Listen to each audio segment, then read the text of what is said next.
and welcome to Season 3, Episode 9 of Pro Wrestling's Top 50.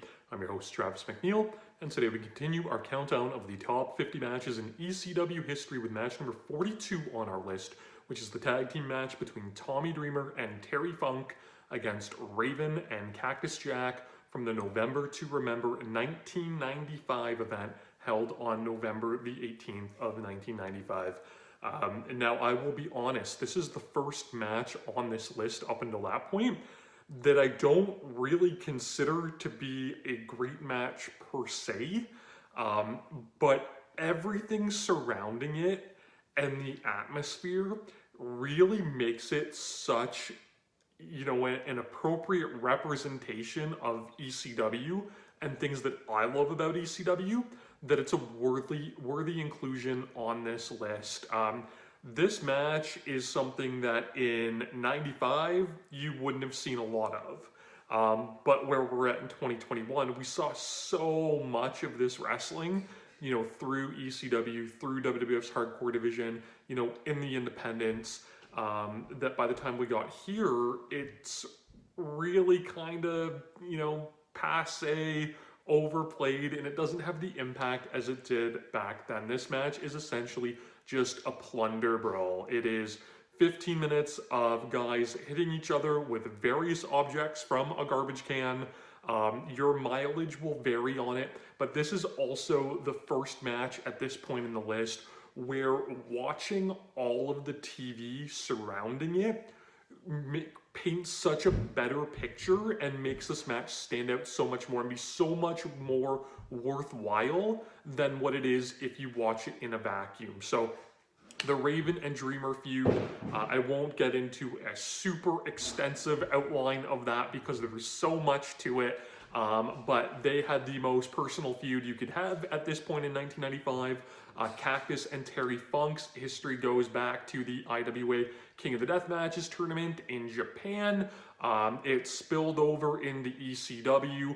Cactus Jack had begun a very anti-hardcore crusade against ECW and specifically the ECW fans, and he had pledged his devotion and his loyalty to Raven. So we get this tag team match. The promos leading up to it were great. The video packages leading it up to it were great. Everything on TV is so excellent. When these four guys finally get unleashed in the ring, like I said, you just have this wild, chaotic, crazy match in front of a peak ECW crowd that up until that point had seen one of the best ECW shows ever.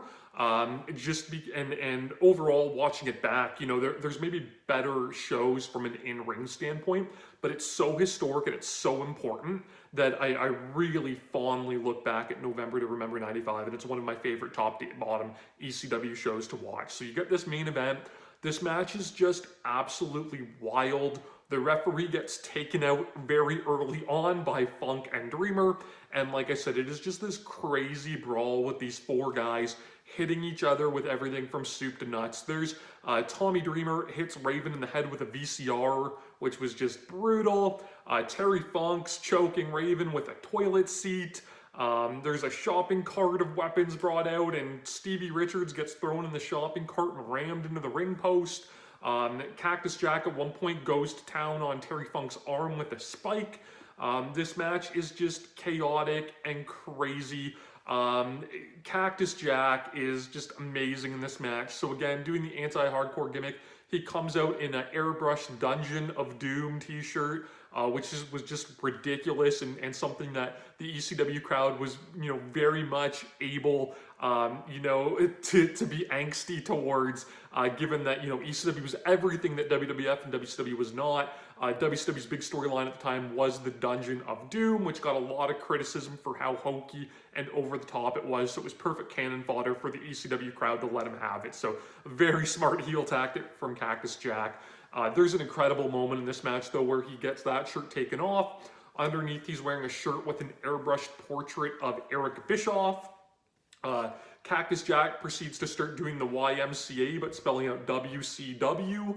And he tries to get the crowd, who's used to the ECW chants, to start chanting WCW. And it just in some brilliant visual stuff. Tommy Dreamer pulls the shirt over Cactus Jack's head and starts punching it.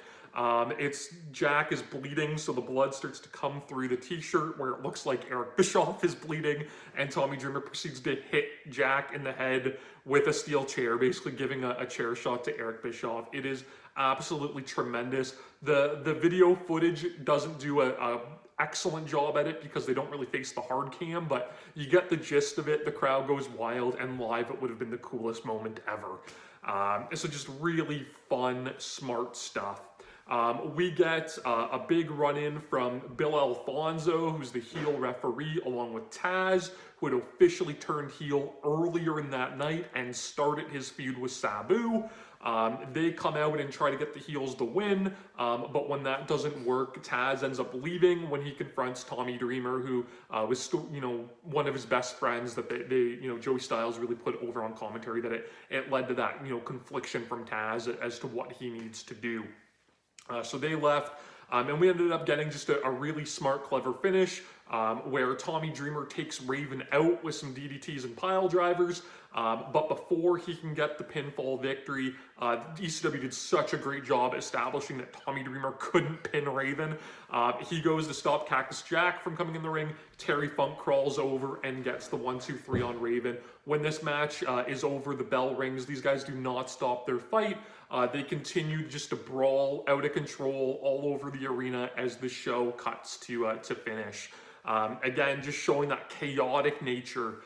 So this match, like I said, if you're looking at it from a quote-unquote work rate perspective, or, from some incredibly innovative, match with, super crazy hardcore spots or anything like that, you're not going to get it. You're going to get a messy, wild, out-of-control brawl from 4 absolute ECW megastars at the time that weaved all of these storylines and this great TV together to create a very satisfying match. Like I said, it's more than worthy of this inclusion on this list because it's covering, the best ECW matches, and it's not doing it from that vacuum perspective of, good match, good match, good match.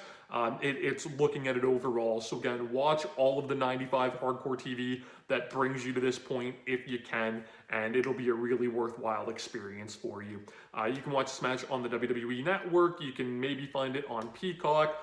Again, I've talked about, though, so much good stuff when it comes to licensed music, especially in this era of ECW. So if you look hard enough, you can find those doctored up, restored ECW TV episodes, and they really are a must-watch before this match to really get the big picture of it. You can subscribe to my channel here on YouTube so that you never miss a video. Follow me on Instagram and Twitter at Wrestling50, and please join me again tomorrow as we continue to count down Pro Wrestling's Top 50. Top 50.